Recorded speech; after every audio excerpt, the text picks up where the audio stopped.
各位佛友，大家晚上好。Good evening, all Dharma friends. 我们现在开始讲今天晚上的课。We are going to begin with this evening's teaching now. 那么今天晚上的课呢，我们就是把昨天的这个课的后面的部分继续讲。So in tonight's teaching, we're going to continue with the topic that we were teaching on yesterday. So tonight will be effectively the second component of that. 那么我们的这个内容呢，也就是跟昨天是一样，我们怎么样去面对愤怒，也就是当我们愤怒的时候，我们怎么样去解决这个问题。So just like yesterday evening, what we're going to be speaking about tonight is addressing anger, what we do when anger arises, how we go about controlling this. 我们很多人他的学历很高文化水平很高。There are a lot of people whose educational level is extremely high. 但是有一些问题呢，我们不知道怎么样解决。Nevertheless, there are some problems that they have no understanding about how to solve. 我们大家都很清楚，比如说我们遇到外面的一些问题，比如说生活上的、工作上的，等等，很多事情怎么样处理，怎么样去做，这些呢，有可能大家都非常清楚。So in terms of many kinds of external problems, whether they be in our working lives or our everyday lives, these are the sorts of things that many people are very clear about how to go about resolving. 那么我们最头疼的、最麻烦的就是我们自身的问题。The most troublesome and what gives us the most headache are the problems that concern ourselves directly. 那么自身的问题，比如说我们的身体生病了，医生可以帮我们解决问题。So in terms of our physical bodies, when we experience illness, a doctor is able to help us resolve this. 但是我们的内心就是产生了问题的时候呢，这个时候我们也没有人能够非常全面的帮我们解决问题，然后我们自己也就不知道怎么样解决这些问题。However, when things go wrong at the level of our minds, there is no one who can completely or thoroughly assist us in resolving this, and we ourselves don't know how to do so. 这个时候呢，我们可以去在这个佛教一个古老的这个文化智慧当中去寻找一些方法。However, at times like this, it's possible for us to locate within the ancient wisdom of Buddhism methods to assist ourselves. 那么有可能我们在这个里面就找到一个非常好的方法来解决我们的内心的问题。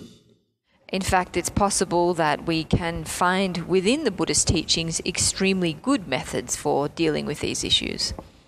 比如说愤怒我们所有人都不愿意自己愤怒但是呢我们控制不住。So anger is a prime example. Anger is something that none of us are really willing to give rise to, and yet we are all unable to control. 科学家、哲学家，然后这个社会上的这个名人有钱的有名的等等，每一个人都要面对这样子的问题。And confronting anger is something that everybody does or needs to do, whether they be a scientist, philosophers, celebrities, the rich and the famous, are all the same in having to confront these kinds of issues. 那为什么我们自己的问题是最难解决呢？那就是因为我们目前还不了解我们的这个内心的世界所以我们在内心世界当中产生了问题的时候呢，不知道怎么样去解决。So why is it that problems that take place inside ourselves are the ones that are most difficult to resolve? Well, the reason for this is that we don't yet have a proper understanding of the nature of our inner mind, and it's for this reason that when problems occur at this level, we are unable to resolve them properly. 然后我们的身体科学家研究得非常的透彻就是把我们的身体比如说原子、分子细胞、原子、分子，甚至到这个地步都已经研究得非常透彻了，已经非常清楚、非常明白。Insofar as our physical bodies are concerned, these have been investigated by scientists to an extremely detailed level, down to the level of atoms and molecules and cells. And so we have a very penetrating or thorough understanding of the physical body in this sense. 但是意识我们人的意识它就是一个实实在在存在的东西。用佛教的话来讲，那么意识它也是一种物质。As for our minds or consciousness, this is also something that exists. From a Buddhist perspective, we can say that our consciousness is also a form of matter. 那么我们每一个人根据我们自己的经验也可以知道就存在一个这么一个意识这么一个东西。Everyone is able to verify as a result of their own or through their own experience that their minds or consciousness is something that does exist. 但是它的内部的结构，它的变化，它的发展，它的自然的规律这些我们一无所知。However, as to the structure of our consciousness, it's the kinds of changes that it undergoes, its natural laws and so forth, are things that we don't have any idea really about. 就像300年前我们不太清楚物质它到底是什么样子，物质的结构，物质的这个变化，一些细节的变化，自然的规律，这些都是不是很清楚。So it's rather similar to the situation about 300 years ago when we didn't have a very good understanding of the nature of matter, its composition, its structure, its details, its natural laws and so forth. 但是300年以后，就是今天我们已经非常清楚地知道了物质的结构是什么样子。However, 300 years later, where we are today, we have a very good understanding of the composition, the structure of matter, etc. 但是意识我们仍然不清楚它到底是什么样子。But as to consciousness, this is something that we still don't have a good understanding of. 那么虽然我们不知道它的一些细节，但是呢我们大家都知道有意识这么一个东西，它是事实，它是存在的，这一点没有任何的争论。Even though we might not understand the detailed nature of consciousness, nevertheless we all know that consciousness exists. This is not something that is in question. 那么我们比如说人是一台计算机，这样子的话，那我们的人的身体以及我们人的大脑都是这个计算机这一台计算机的硬件的部分一样的。If we were to liken a human to a computer, then we could say that the physical components of a human are like the computer's hardware. 那么我们的意识呢，它就是跟这个计算机的软件程序一样。And we could say that our consciousness is like the software of a computer. 那么现在我们基本上了解这个计算机的硬件的部分。So we could say that presently we have a good understanding of our hardware, or that component of ourselves which we can consider to be hardware. 但是我们对这台计算机的软件程序这个部分我们一无所知。However, as to the software and programming of the computer, this is something that we are completely lacking in knowledge. 所以我们根本就没有办法控制它。For this reason, we are unable to control this aspect of our computer or ourselves. 因为我们人不能控制它，所以呢，它很多的时候都让我们非常的痛苦，非常的苦恼。Because we are unable to control this aspect of ourselves, therefore, this part of ourselves causes us frequently a lot of problems. 那么这是实事，无论是有信仰的、没有信仰的信仰佛教的、信仰其他宗教的，任何一个人都是一样。这一点大家都是一样，这是我们人类的一个基本的情况。As to this fact, it is something. This is the facts of how things are. This is the fact, regardless of whether someone is religious or not religious. 那么我们每一个人都希望能够找到一个很好的方法来控制我们的愤怒。So all of us wish to find a very effective method to help us control our anger. 因为这个愤怒没有控制好那么这样子的话，我们这个问题昨天已经讲过了就是对一个社会、对一个家庭、对一个个人的这个生活都受到了很严重的影响。Because when we're not able to control our anger, it has a lot of negative repercussions. We addressed these yesterday. We talked about the destructive impact that anger has on society, on families, and also on our personal lives too. 那么这个解决的方法呢，佛教里面呢有很多种解决的方法，我们可以在这个佛教里面呢去学一些东西，然后在现实生活当中可以去应用。As for methods of resolving this issue, resolving the issue of our anger, there are many in the Buddhist teachings. And so we can learn some of these teachings and then apply them in our everyday lives.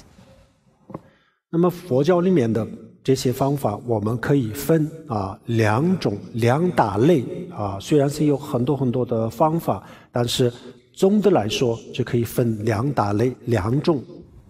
So even though there are a great many different methods in the Buddhist teachings, it's possible to classify them into two broad groups. 第一个是临时解决的暂时把我们的愤怒控制住虽然没有从本质上铲除，但是呢可以临时的把它控制住。So the first group of methods are ones that can assist us to control our anger in a temporary sense. So these methods are not ones that enable us to eliminate anger at its root, but do enable us to control it in temporarily. 那么第二种呢把所有的愤怒从我们的内心当中彻底的断掉彻底的从根一起连根一起拔掉铲除一个这样子的方法，这是最彻底的一种方法。 And the second group of methods are those that enable us to completely eliminate anger at its root. So that's the second type of methods. 那么我们今天讲的，我们昨天也就讲了一部分。那么这个方法呢，就是主要是临时控制的一个方法。So what we addressed yesterday and what we are going to be talking about tonight are methods for temporarily controlling anger. 那么这个方法当中呢，我们昨天讲了第一个方法是理解比如说某一个人做了一件非常比如说对社会对于我们某一个人不利的这样子的事情，那么这个时候呢，我们大家都不能理解，大家都觉得他怎么这样子呢？就是大家都开始去责谴责但是如果我们这个时候能够理解这样子的话，那么我们自己的愤怒是很容易这个控制。So the first approach we talked about yesterday evening was one that we can apply immediately when something takes place that causes us to feel angry. So someone who does some kind of action that is very much against, say, the social good, causes everyone to feel completely at a loss to understand that person and how they could do such a thing. And typically it's a situation where everyone begins to blame the individual in question. So what we spoke about yesterday evening was how we can apply the method of empathizing or developing or giving rise to understanding towards the person who did the action in question. This is an effective method we can put in place to bring our anger under control. 那么所谓的理解是什么呢？我们的理解不等于认可我们不认为他应该这么做，我们不认为他做的事情是对的我们的理解呢不是这个意思。So when we talk about understanding someone or empathizing with them, we're not talking about validating their behavior or judging it to be correct. That's not what we mean.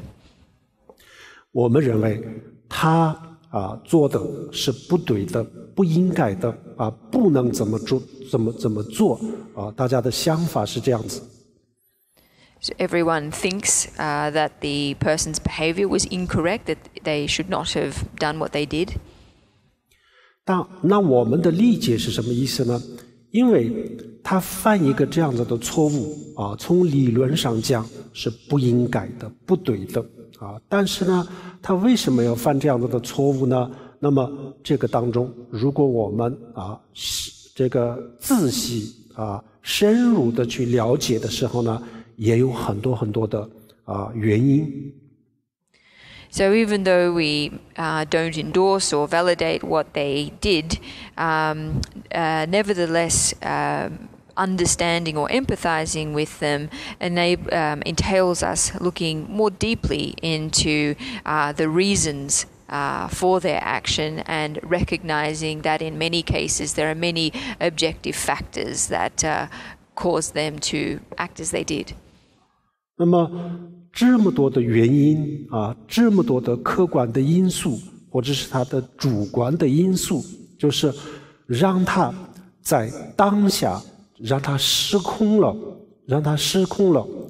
所以呢也不能完全怪这个人，就是因为他也是不由自主他也是失去了这个控制的能力，所以在这样子的情况下发生的事情。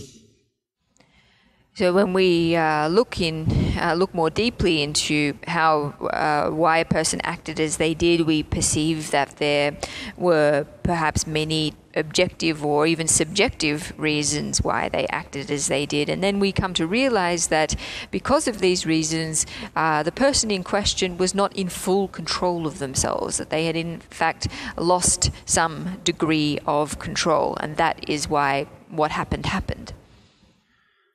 这个我们今天不需要再讲了。昨天简单的已经给大家讲过一个方法，然后通这个方法呢，它只是一个框架而已然后就是大家听了以后呢就是根据自己的分析，根据自己的这个理解去深入的去思考这样子以后呢，比如说某一个人他犯了错误，那么这个时候呢，我们深入的去思考的时候呢，最终也能够理解然后呢，理解了以后呢，我们的内心当中的这个愤怒就会降低。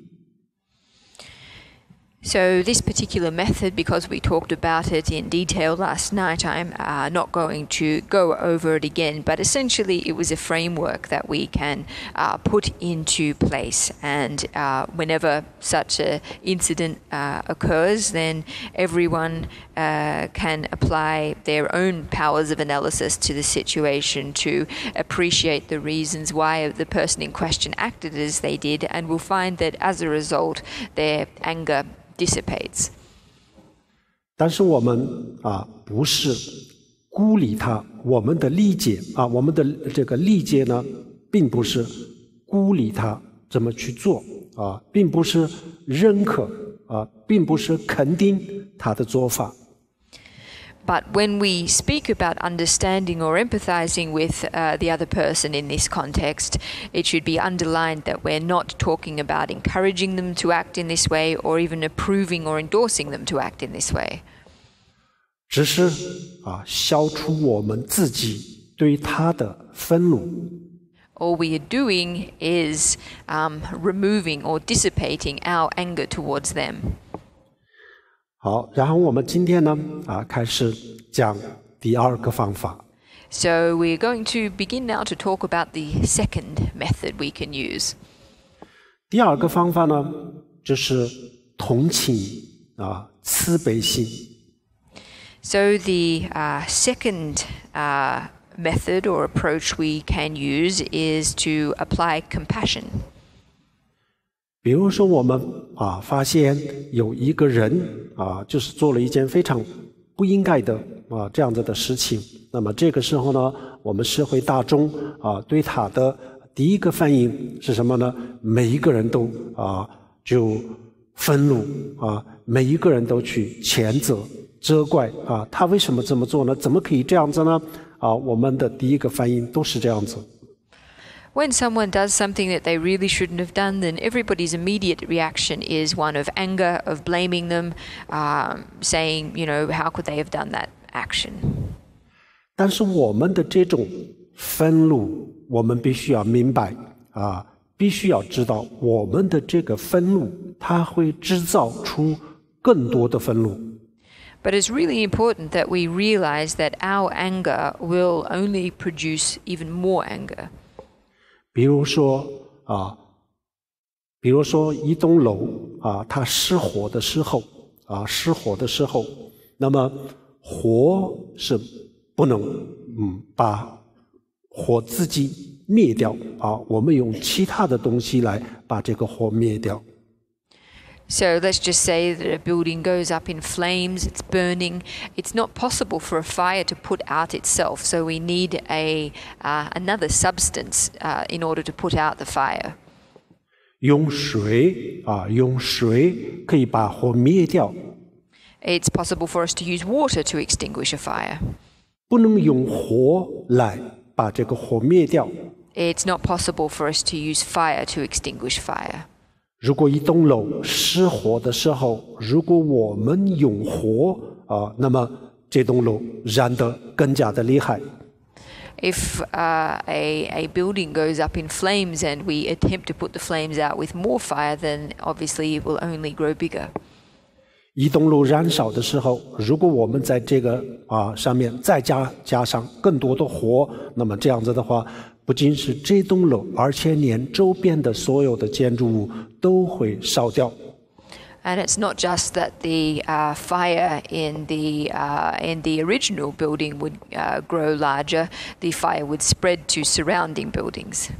那么这个时候如果我们想把这个火灭掉不愿意它继续燃烧，那么这样子的话，那我们必须要用水，而不是用火。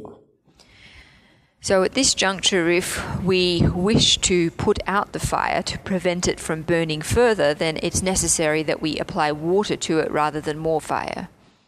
那么现在我们比如说社会上有很多很多的愤怒的人动不动就开枪打死人或者是用刀把无辜的人砍死，那么这样子的事情呢，各个地方都发生。In today's society, there are a lot of very angry people, some of whom use guns and shoot other people or take knives and kill faultless, innocent people. This is the case everywhere. 那么如果我们现在大家都不愿意这个愤怒继续下去，那么这样子的话，那么我们就不要用愤怒来控制这个愤怒。So if we are not willing for this kind of anger to continue, then it's important that we don't use anger to control this anger. 如果是用愤怒来想解决这个问题，那么不但是不能灭掉这个愤怒，而且就制造出更多的愤怒。If we attempt to use anger to resolve this anger, then not only will we not be able to extinguish it, it will only create more anger. 比如说我们首先是2个人的愤怒制造了矛盾，然后2个人的后面10个人、20个人的愤怒，最后就是200个人的愤怒、2000个人的愤怒，这样子以后呢，这个世界就是充满了愤怒，那么愤怒的结果呢，就是战争。If we have a conflict, say, between 2 people, and then behind each of those persons comes 10 people, we then have 20 angry people, then 100 angry people, eventually 1,000 angry people, and when things continue to develop in this fashion, ultimately what we get is war. 那么我们现在不像这个愤怒继续不像这个愤怒蔓延不像这个愤怒扩展，那么这样子的话，那我们现在用什么东西呢？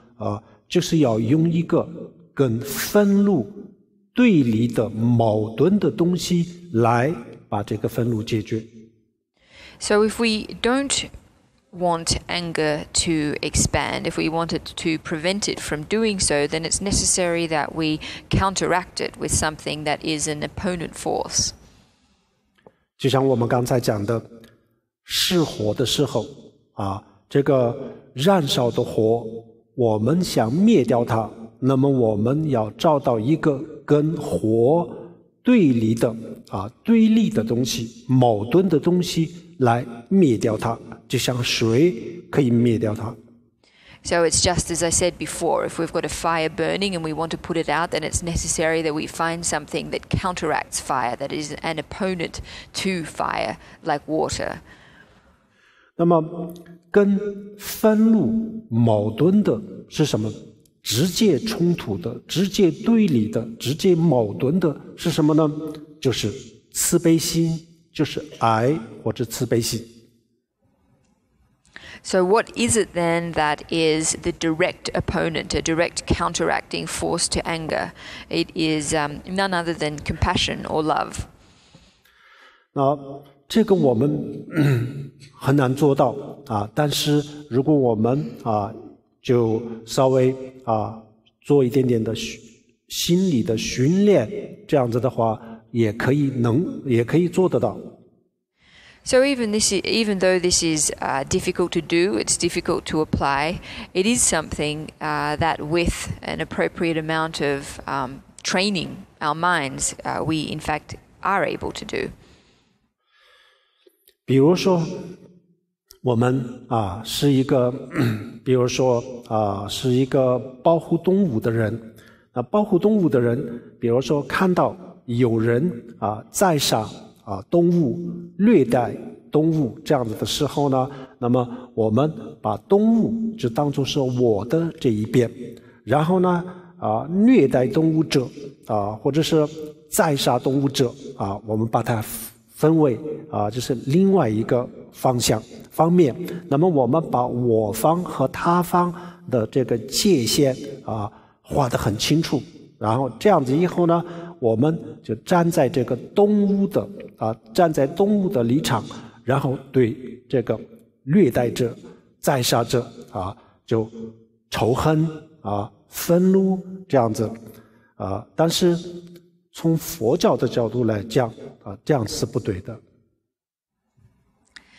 Let's just say that we are a person who cares about protecting animals, and we come across someone who is killing animals or abusing animals. What we would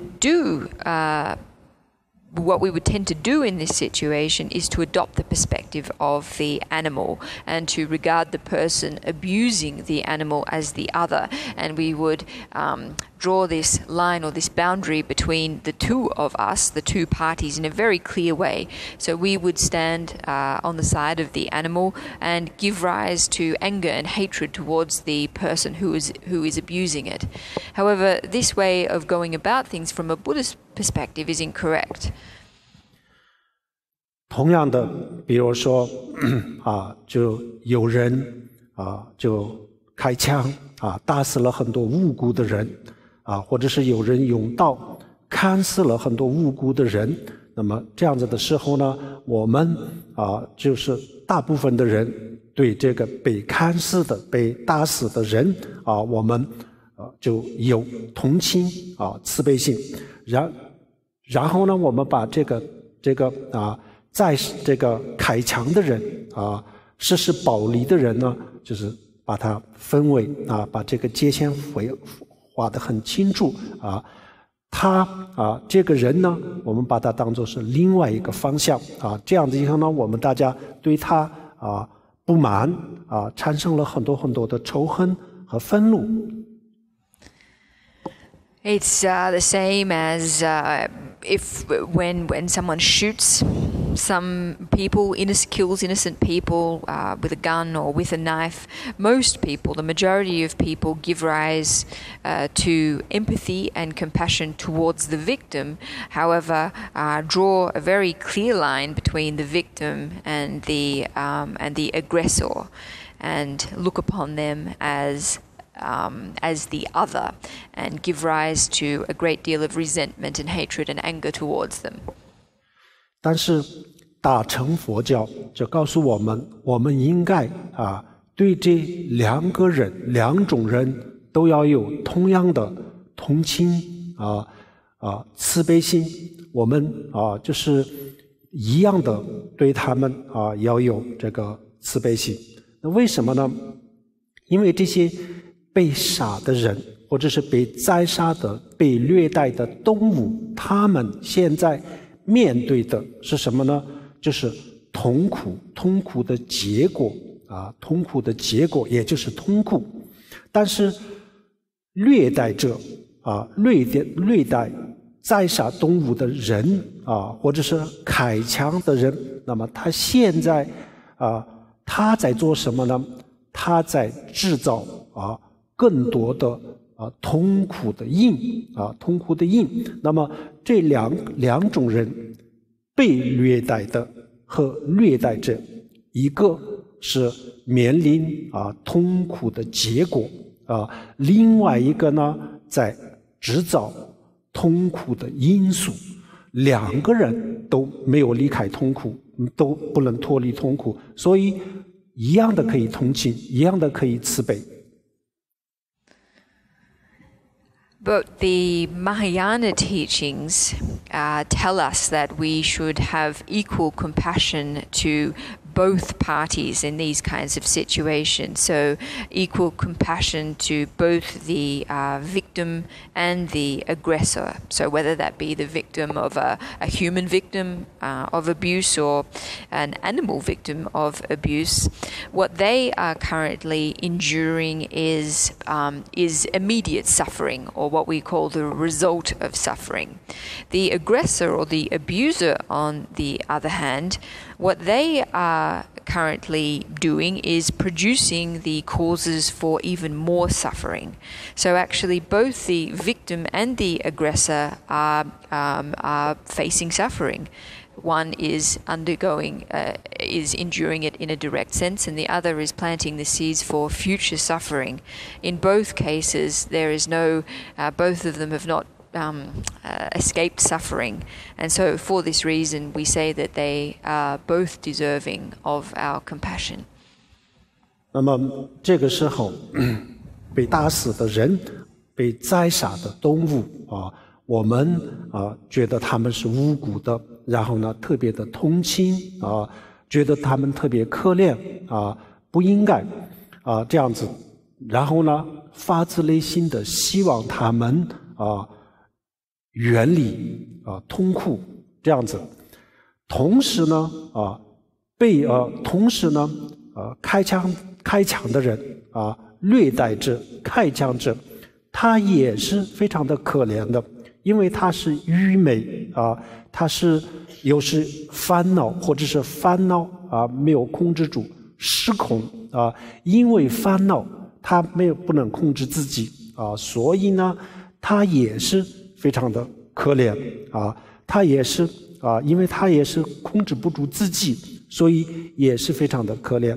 所以我们希望他也能够远离痛苦我们这个时候我们的心态应该是平等的，希望两种人两种生命都同样能够远离痛苦。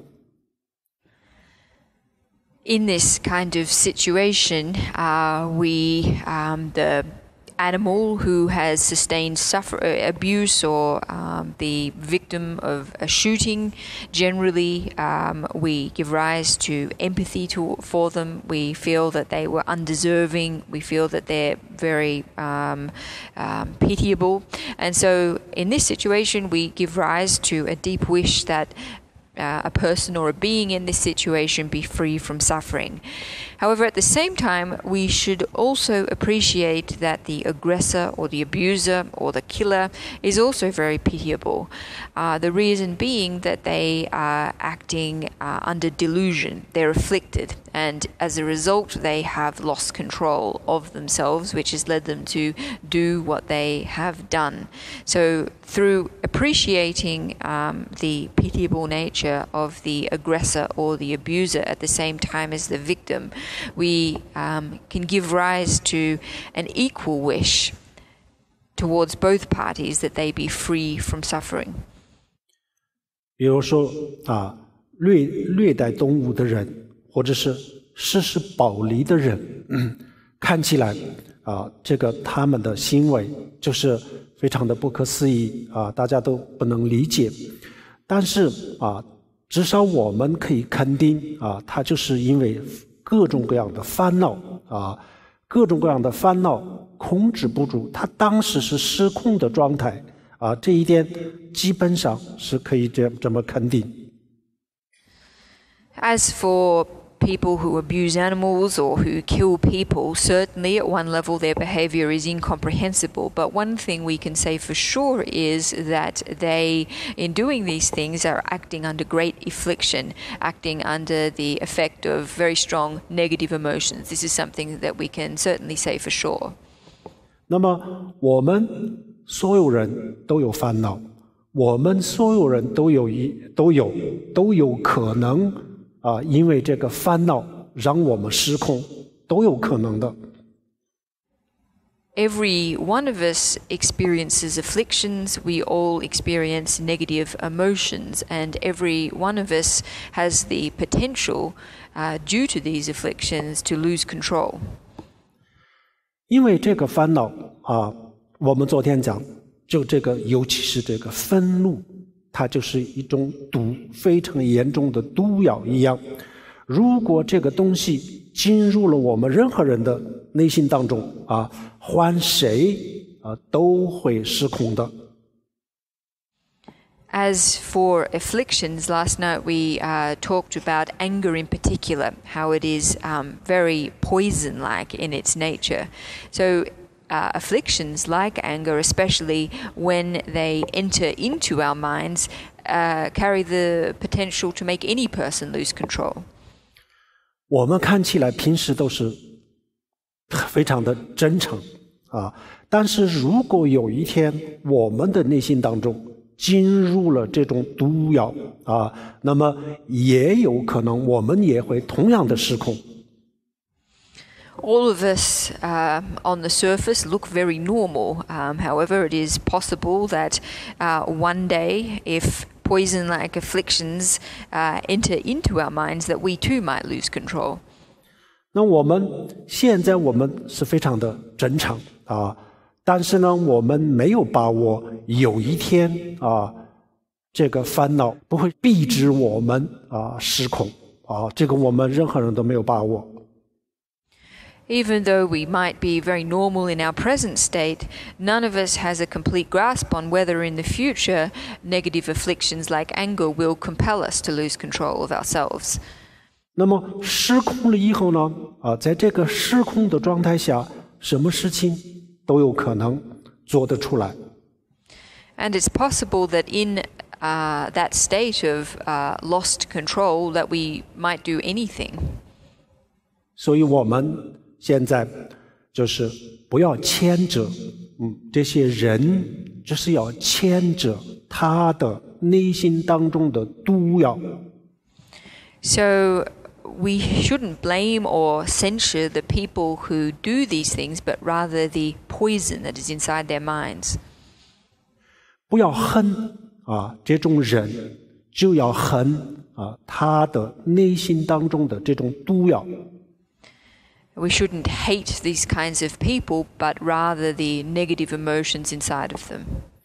不要消灭这种人，就是要消灭他的内心当中的这个毒药。And we shouldn't seek to eliminate these kinds of people, but rather to eliminate the poisonous afflictions inside them. 全世界每年有100万人去自杀。Every year there is 1 million people who commit suicide. 有2000万人去自杀，但是没有成功。And 20 million people who attempt suicide but are not successful. 那么这么多人谁不爱自己？ Of all of these people, who does not love themselves? 谁不珍惜自己的生命？ Who does not cherish their own lives? 谁不会把自己的生命当一回事？ Who would not care about their lives in the slightest? 这个2000万人或者是100万人，每一个人来说，自己的生命是这个世上最珍贵的。Of all of these 20 million people or 1 million people, they would all say that their own lives are the most important. 这100万人，他们没有失控的时候，当他们是正常的人的时候，他们同样的认为自己的生命是这个世界上最珍贵的。Of the 1 million people who successfully commit suicide, when they are not in a state of having lost control of themselves, they too would believe their own lives to be most important. 没有一个人把自己的生命不当一回事。There is not one single person who does not care in the slightest about their own lives. 但是这个烦恼让他们失控的时候，连自己的生命都是一个这样子非常残酷的情况下结束。However, when under the effect of extremely strong negative emotions, it leads people to use very brutal methods to end their own lives. 平时这么珍贵的就是自己的生命这么珍贵的东西就在烦恼一起来的当下不把它当一回事就可以挥掉，那是失空的状态。So what is ordinarily an extremely precious existence, under the effect of really strong negative emotions, these emotions can be so strong that they are capable of destroying a life that is usually held to be so precious. 那么这100万人平时他们正常的生活的时候呢，打个针他们都会害怕打个针都觉得很疼，不愿意。Under ordinary circumstances, these 1 million people would flinch at getting an injection. They wouldn't even really be willing to do something like this. 那么平时打个针都很害怕，平时打个针都不愿意，那么为什么现在20几层楼、30几层楼上面愿意跳下去呢？ So why is it that under ordinary circumstances a person would flinch at getting an injection? However, under the state of lost control, they're willing to plunge from a 20 or 30-story building. 就是因为烦恼，有了这种烦恼以后，人就失控了所以平时最珍贵的东西，那个时候都不在乎。The reason is none other than affliction, the power of affliction that causes people to lose control, such that in the heat of the moment, that which is most precious has no meaning. 那么他们失控的时候呢，愿意把自己都这么残酷地结束自己的生命，那么更何况别人。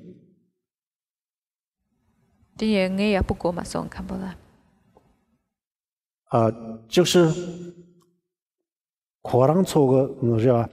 说比如说我们自己的生命比如说他失去这个失控的时候呢，把自己的生命都一个这样子非常残酷的方式结束那么更何况别人别人的生命那个时候他更不会在乎，因为失控了，连自己的生命都不在乎。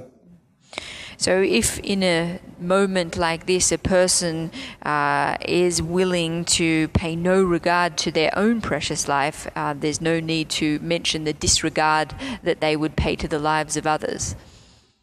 所以这个时候我们要换位的思考，换位的思考。如果我们有一天这么失控了的话，那么我们也有可能做出这样子的事情。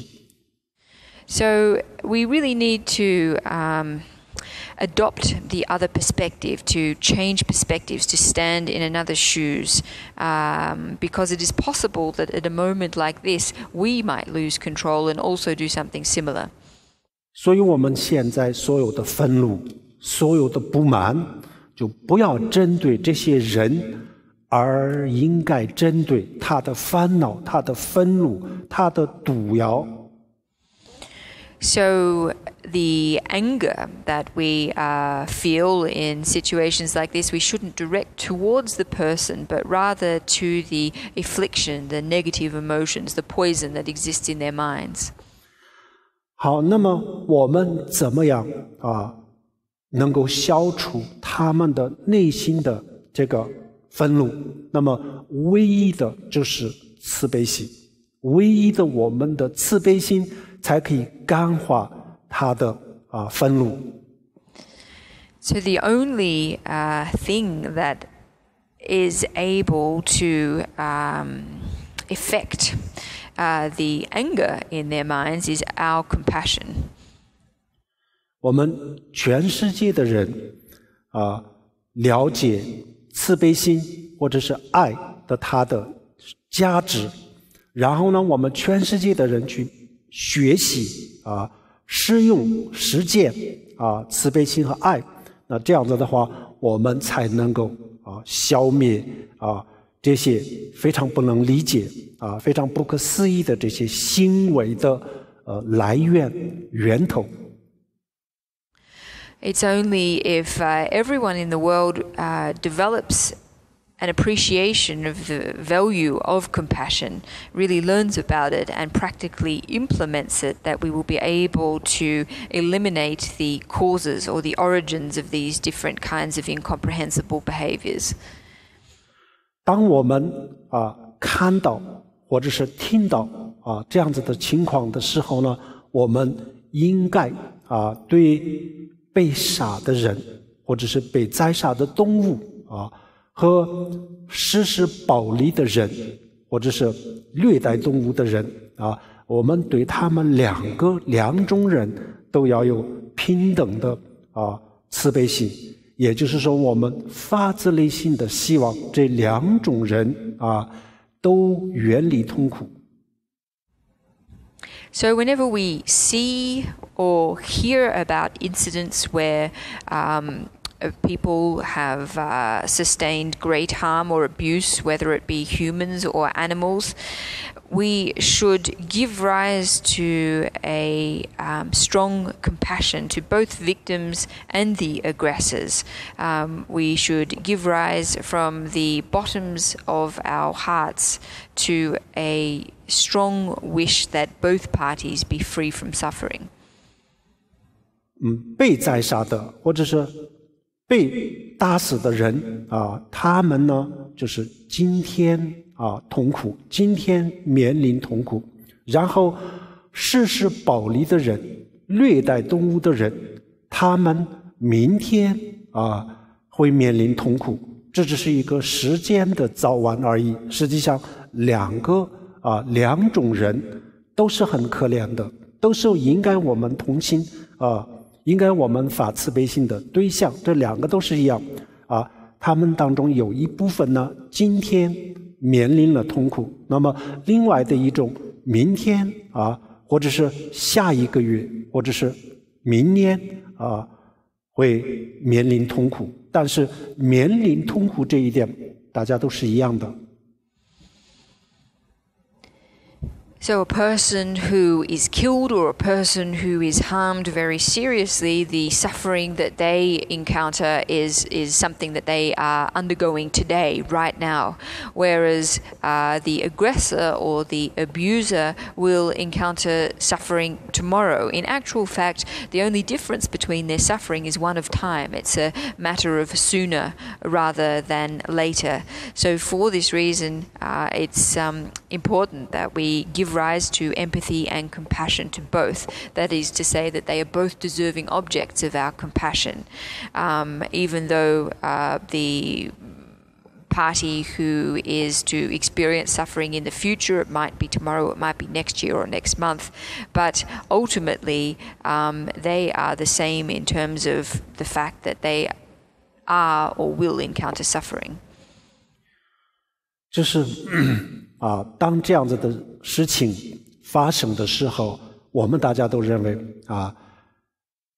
开枪打死的人，我们认为不应该死。为什么呢？因为他们都是无辜的，不应该的。然后虐待动物的时候，动物不应该的，因为他们也是无辜的。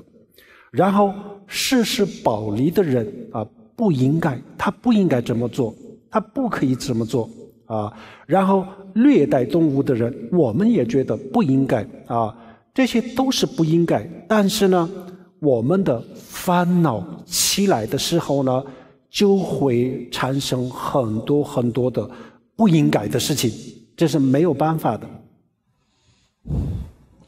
So even though we feel when someone has been unfairly has been hurt or killed, or when an animal has been abused, we feel that this shouldn't have happened because they were innocent. These things shouldn't have happened to innocent beings.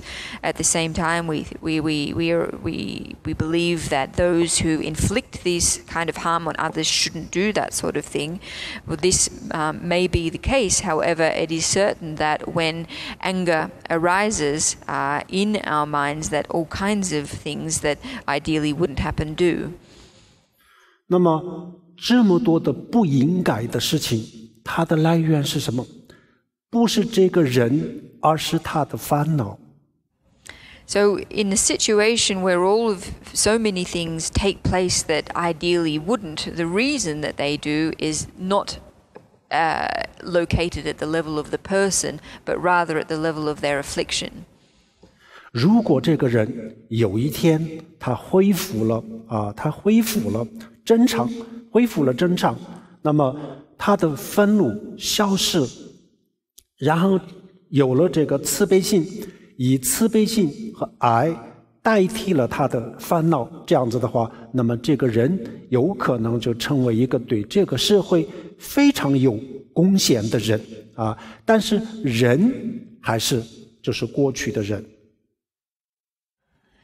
It's possible that someone who at one point in time was consumed by anger might recover a normal state later on and completely have their anger will have completely dissipated. In fact, it's possible that their anger might become replaced by compassion, and that they might even become a person who makes great contributions to society. In any case, what the person in question has remained the same. 所以佛教、大乘佛教或者是密法当中的很多的佛像，他们的手里有很多很多的武器就古代的武器，有甚至是10只手有10种武器，100个手有100种武器有这么多的武器。但是这些武器无论是刀、枪它不针对任何一个人，它不针对任何一条生命，只是针对我们人类或者是生命的这些众生心中的烦恼这些武器都是针对烦恼而不针对任何一条生命。So in the Mahayana tradition, and particularly in the Vajrayana tradition, we have many images of deities who hold weapons, weapons of various ancient kinds. So we have examples of 10 armed deities that wield 10 weapons, or 100 armed deities that wield 100 weapons, sometimes knives, sometimes other kinds of weapons. In any case, none of these weapons are geared towards other beings. They're only geared towards the afflictions in the minds of other beings, but not the actual beings themselves. 好，这样子我们这个就是第二种方法，用慈悲心用慈悲心来消灭我们自己的愤怒，然后消灭别人的愤怒。So that is the second method or approach that we can take, using compassion to eliminate our own anger and to eliminate the anger of others too. 第三种方法。And now we're going to move on to the third approach. 第三种方法是如果是一个佛教徒这样子的话，那么第三种方法是比较很容易接受。So this third method is one that is probably easy for Buddhists to accept or take on. 如果不是一个佛教徒这样子的话，那也许这个可能不太容易接受，但是没有关系就不用第三个方法，可以用第一个和第二个。It's possible that if you are not Buddhist, that this third method might be a little bit difficult to accept. If this is the case, no problem whatsoever. You can put into place the first and second methods that we talked about. 那么第三个方法是什么呢？比如说当我们升起这个愤怒的时候，那么肯定是有原因原因是什么呢？我们发现有人伤害我有人说我的坏话做我不高兴的事情，那么所以我们就对某一个人产生这个愤怒，那么愤怒就是来自于某一个人的事情。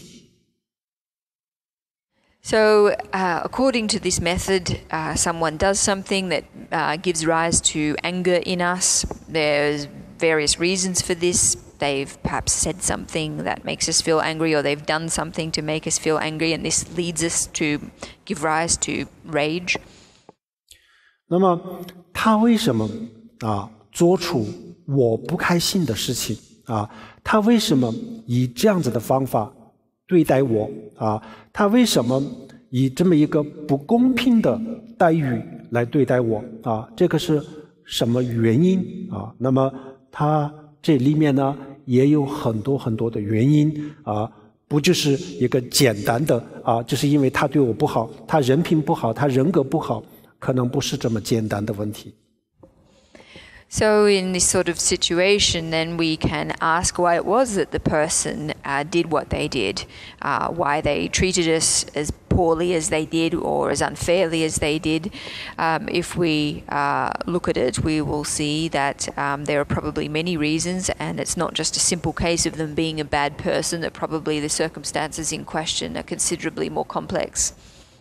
因为这个世界上的万事万物，它的发生有很多很多的因素，有很多很多的原因。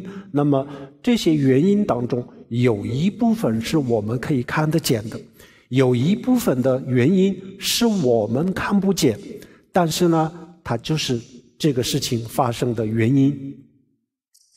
In terms of all phenomenon in this world, there are many causes and conditions that underpin everything.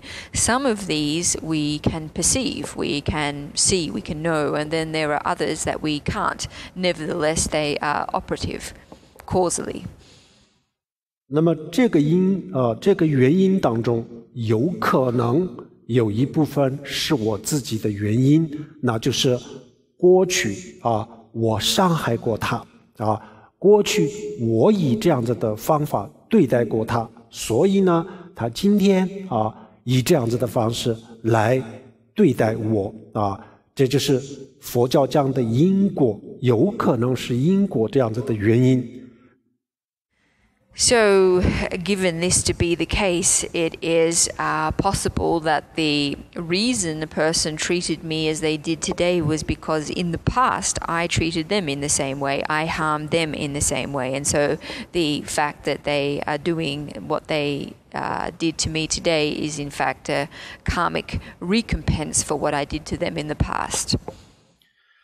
那么这个就是叫做轮回，这种轮回的恶性循环，这一世我伤害你，然后呢，下一世你又来伤害我，那么这个当中有产生很多很多的烦恼，那么这样子以后呢，无尽止的就是没完没了的这样子下去。那么这个就叫做轮回那么有可能他今天这样子对待我，那么就是有我的原因，有可能，很有可能。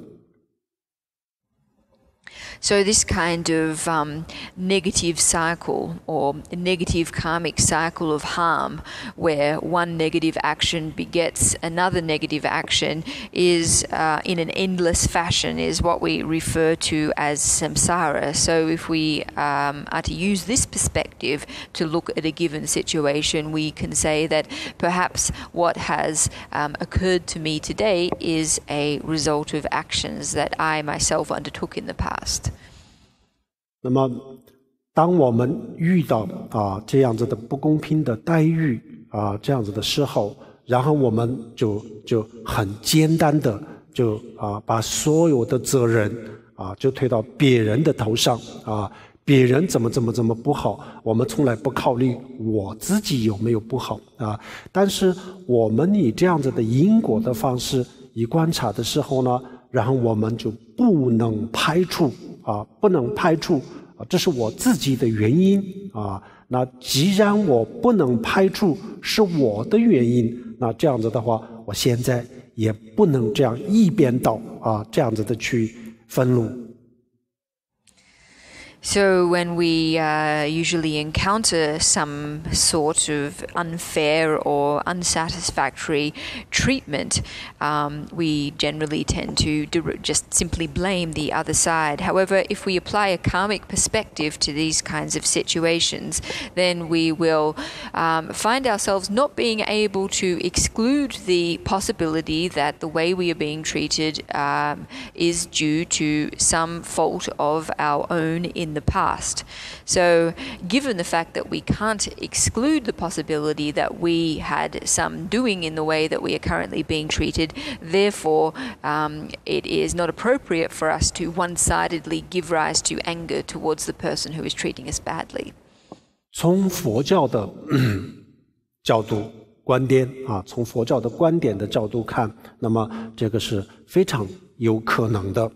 我现在就是莫名其妙的，也就是无缘无故的就被人伤害了就是面临了不公平的待遇就是当下看起来没有任何的我的错都是别人的错但是呢，如果我们再往前再看一看，那么有可能是我的错，因为我的错让他做这样子的事情那么是我的烦恼我的错误就让他是被迫的让他这么去做，所以他今天才是真正的无辜的，是我的烦恼是我的因缘让他这么去做，实际上他就是受害者。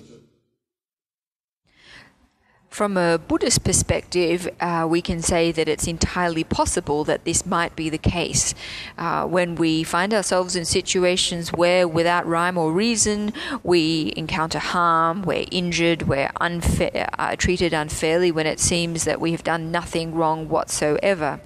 In actual fact, if it was possible for us to go back into the past, we might discover that in actual fact that we had been at fault in the past, that due to our afflictions we had done things that are now causing this person to act as they are towards us. So if we take this perspective, we can actually say that it is our past affliction and our past harm that we caused to this person that is compelling them now to take this action upon ourselves. And if we take this perspective, we can actually say that karmically that they are the innocent party and that they are the victims.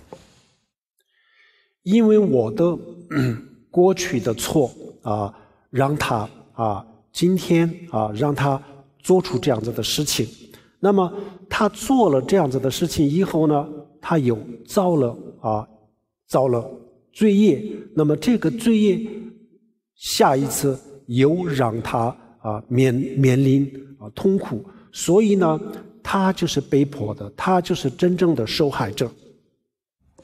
If we take this perspective, we can say that it is due to our own past fault that compelled the person to act as they are acting towards us, and that in causing us harm now, they are only accumulating even more negative karma, which will only cause them even further future suffering. So taking this perspective, we can say that they are really the true victim.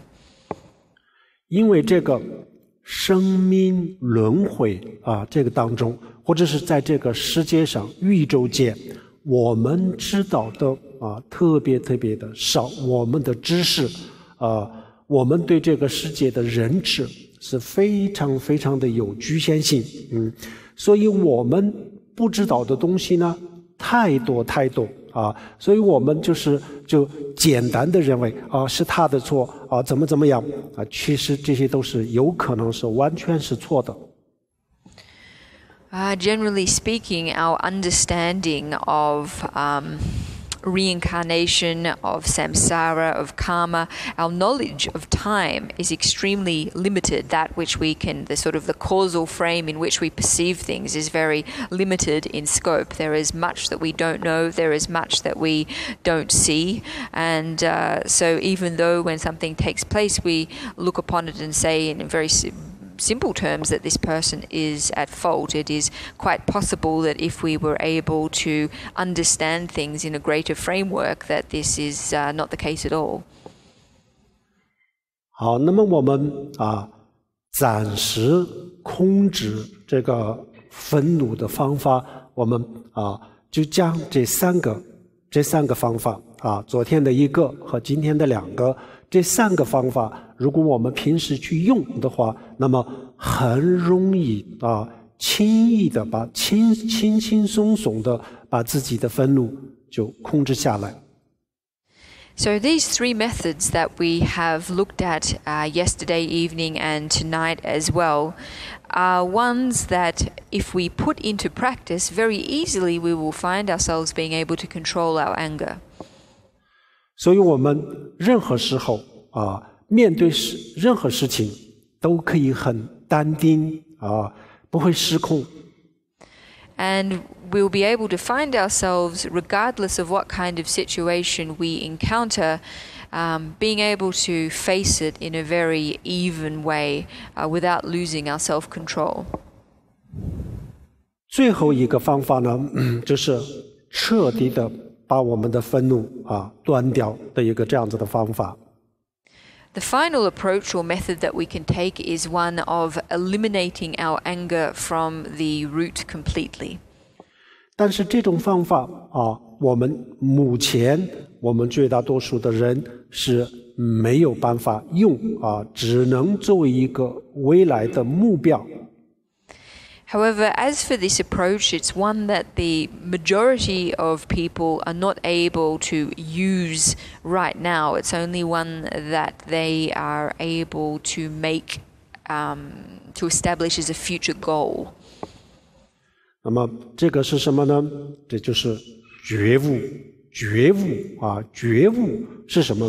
就是彻底的了解了自我或者是彻底的了解了我们的内心世界这样子以后呢，我们彻底的了解了他的这个本来的面目本来的面目的时候呢，然后我们可以把愤怒从本质上就可以断掉。So this method is none other than achieving awakening. And when we talk about achieving awakening or enlightenment in Buddhist terms, what we mean is gaining a completely penetrating understanding or insight of self, of the original or primal state of our mind. And through gaining this kind of insight, it's possible for us to eliminate anger at the root.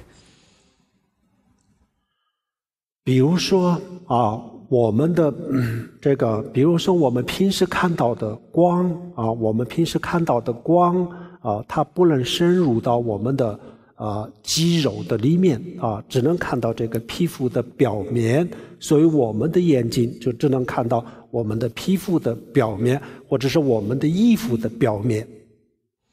Ordinary light, when it shines on us, it is only capable of illuminating the surface of our skin or the surface of our clothes. It's not able to allow us to see inside. 但是如果我们用 X 光这样子的话，那么我们的肌肉它就可以穿透衣服也可以穿透，它就可以看到我们的里面的结构里面有什么样的骨头，每一节骨头看得很清楚。That's the case with ordinary light. However, if we were to beam an X-ray on our skin, then an X-ray is able to penetrate muscle and we're able to see very clearly, for example, the bones within our bodies. 同样的，如果我们用现在的这种意识，我们的意识用这种意识去看我们的内心世界的时候，我们看不见它的最深处。And in just the same way, if we use our minds as they currently are to look at our inner state of mind, we're not able to perceive its deepest layers. 那么这个时候，我们要从我们的意识我们的意识当中提炼出智慧我们的意识当中呢，平时是有智慧的，但是这个智慧用我们的意识把它覆盖了，我们平时是看不见没办法接住。现在我们通过佛教的方法，把我们的意识当中的这个智慧的这个部分，把它提炼出来。So what we are talking about in this context is a method, a Buddhist methods that enable us to extract the wisdom that already resides in our consciousness, in our minds, but is currently obscured, to extract that, to bring it forth. 然后我们把这个智慧提炼出来了以后呢，用这个智慧呢，就像 X 光一样，它能够穿透我们的意识的任何一个的层面，它就可以直接可以看到我们的内心世界的最原始的本来的面目。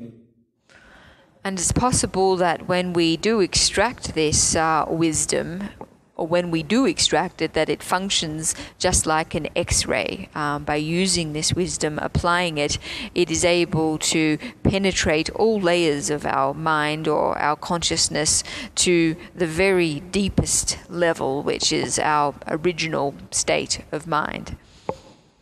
那么当它深入到我们的意识的最深的这个层面，这个时候他会发现我们的所有的烦恼，包括愤怒所有的烦恼，都是我们的意识的最表面的这个层面在我们的意识的这个最深的这个层面上，没有任何的烦恼，没有任何的愤怒、贪婪这些都是不存在，它就是一个绝对的一个纯洁的这样子的一个东西。那么这就叫做用禅宗的话来讲这叫做本来面目。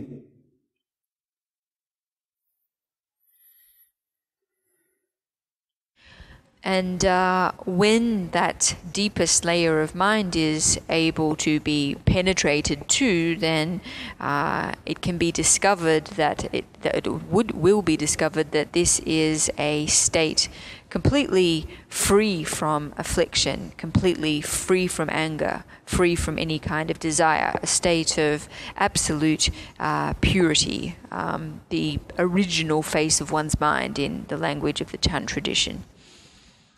那么当我们发现所有的烦恼包括这个愤怒，都是一种表面的东西它的本质上根本就不存在这样子的时候呢，然后我们深深地体会到这些所有的烦恼都是一个外在的都是一个外在的变化，它就是一种变化它不是一个真实的东西我们彻底的明白了这个我们内心的秘密这样子以后呢，然后我们从本质上就断掉了所有的烦恼的这个根源。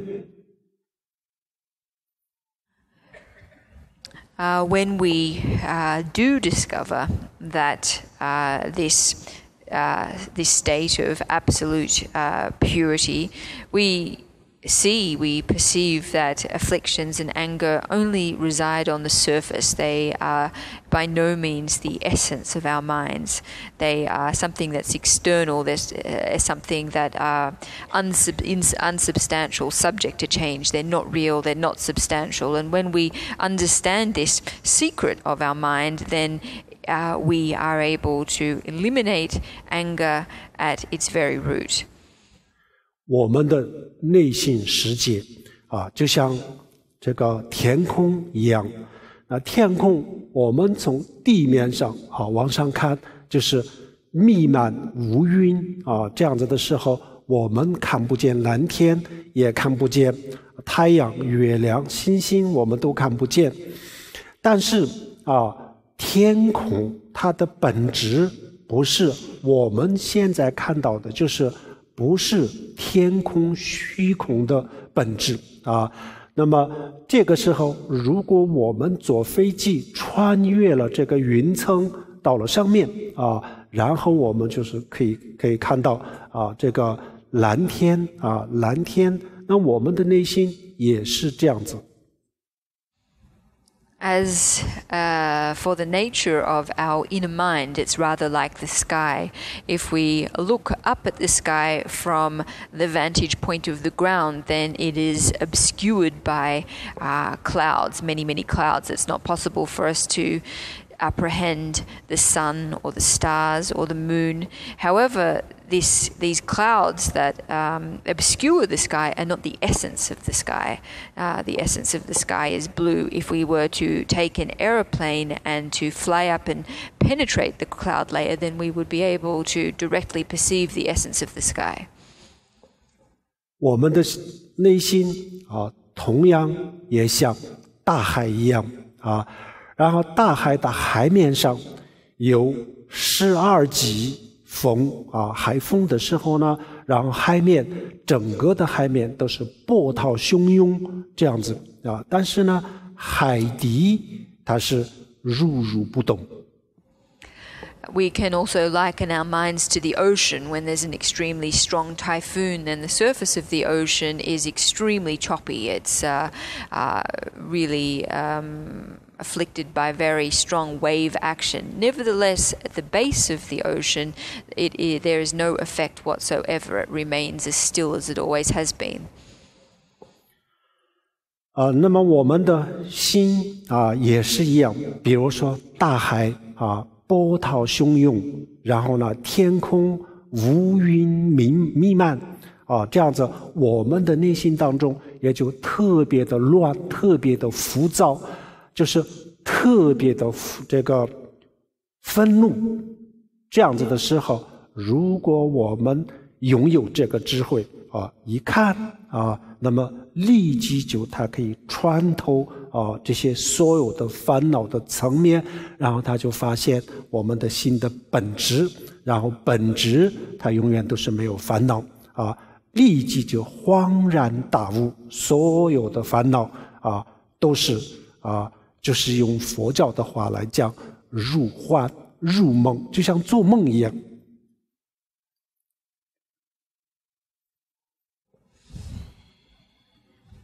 So our minds, under normal circumstances, are like the face of an ocean with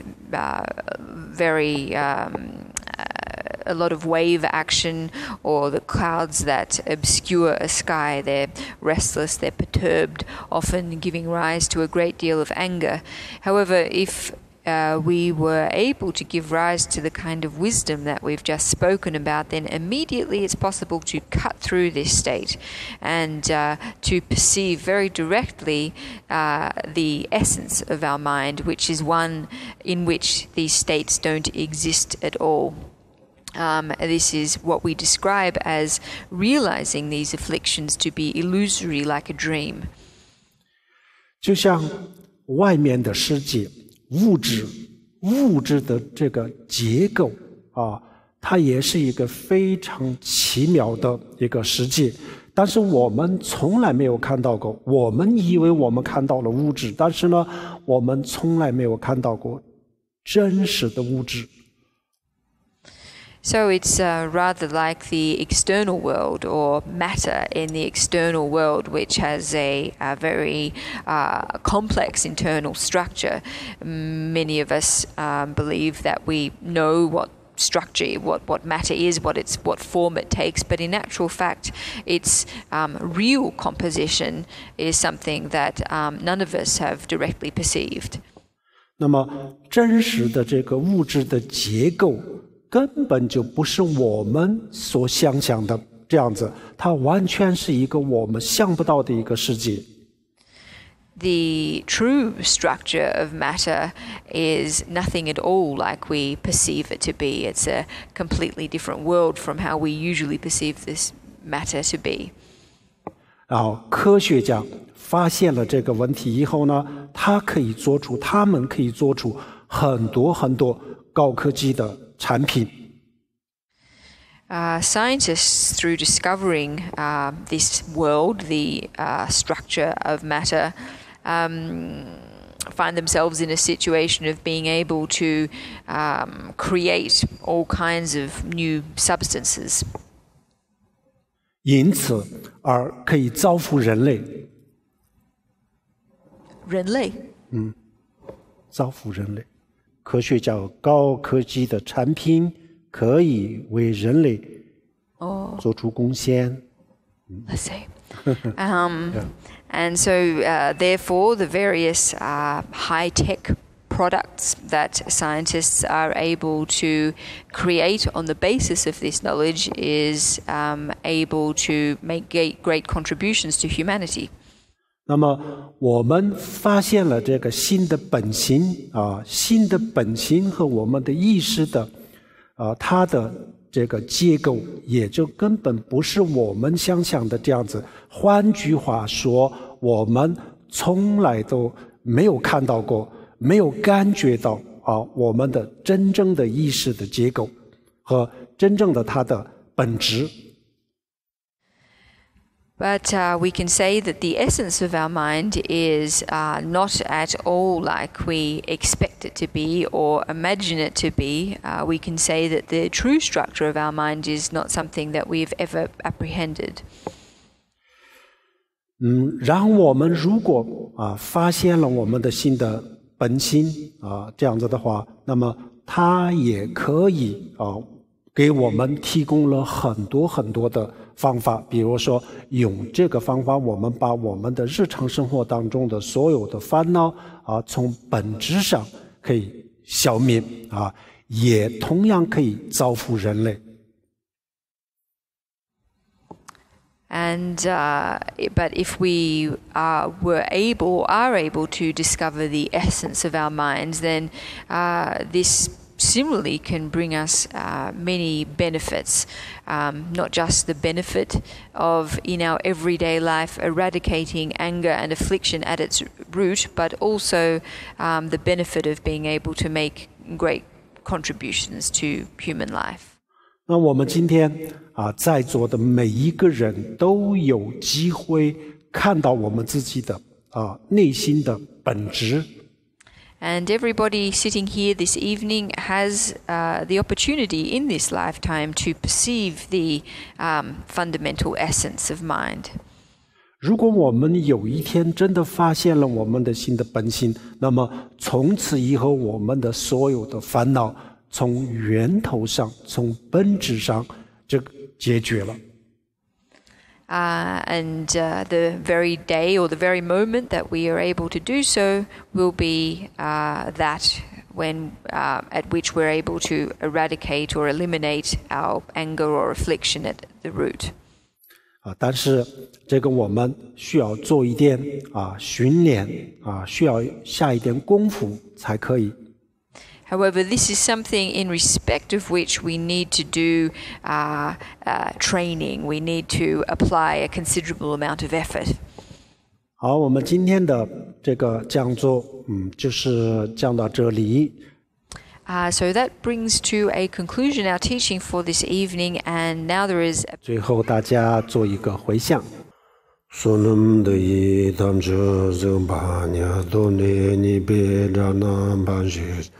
这个南极瓦龙城白，这边左连着左儿修，我们红板子人个人把马色的红，我们红板子人个人把马色的红，我们红板子人个人把马色的红。谢谢大家。